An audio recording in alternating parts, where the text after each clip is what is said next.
Alright, so we are here in parang hills pa din po ito. And this is like the ocean Pacific. So that's parang hills over there. Yan yung part na yung my church. And then, wait, let me just go up quickly. So yeah, ito yung parang ginawa nila, parang hills. Ginawa nilang like a view deck here. May mga mesa. I hope they don't add more, no? Keep it as it is. Shout out sa LGU ng Dilasag, please. Actually, magandang idea to, you know. Pagudpod is very sikat. Pero kung tutuusin, yung lugar ng Dilasag, Kasiguran, can compete very much. Not compete in a, compete in a healthy way. Ibig sabihin, you raise your game up. Kasi ang ganda ng lugar nyo, guys. Yung, eto pa lang, this can be a wonderful tour. Pumasok kami doon, walang entrance fee. I don't know bakit. May nakaharang pero nakaangat, walang bantay. So I don't know if natsyempohan lang na walang, tumigil ako. Like yun, nakita ko sa vlog, tumigil siya. Walang bantay. So same sa amin, wala ding bantay. Kung may entrance fee to, like sabihin natin 50 for visitors, 10 or 5 for locals. Generating to, income generating for the tapos yun it will generate tourism. Ang gaganda ng mga dagat dito nung nandun kami sa Kasiguran, ang ganda ng Tibu Tidal. Dito naman, alam ko meron ditong hidden pool somewhere. Hindi lang namin alam saan, wala kaming guide but that's the view, guys.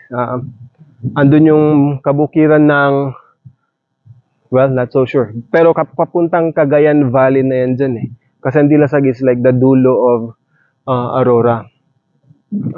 Cagayan Valley na yan dun sa likod.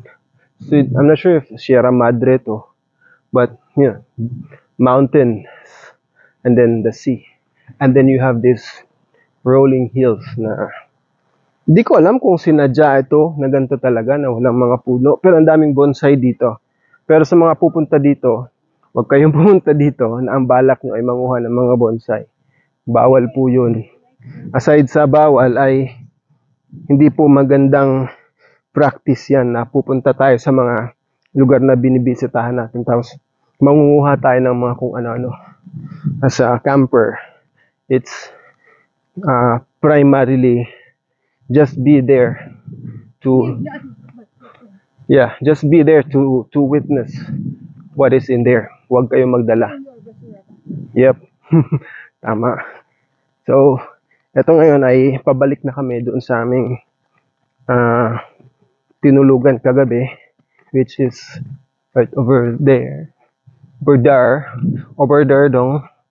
Tapos magliligpit na kami kasi wala kami idea ng oras na ngayon. Yun ang maganda sa nagka-camp. Wala tayong pakialam sa oras. Pero judging by the sun, mga nasa alas 10 na nga siguro yan. Ha? 10:19 na daw. Okay, so pababa na rin kami kasi susunduin namin yung parents ni Mrs. Kasama namin sila kagabi, yung first night namin doon sa Kasiguran, sa Tibu Tidal.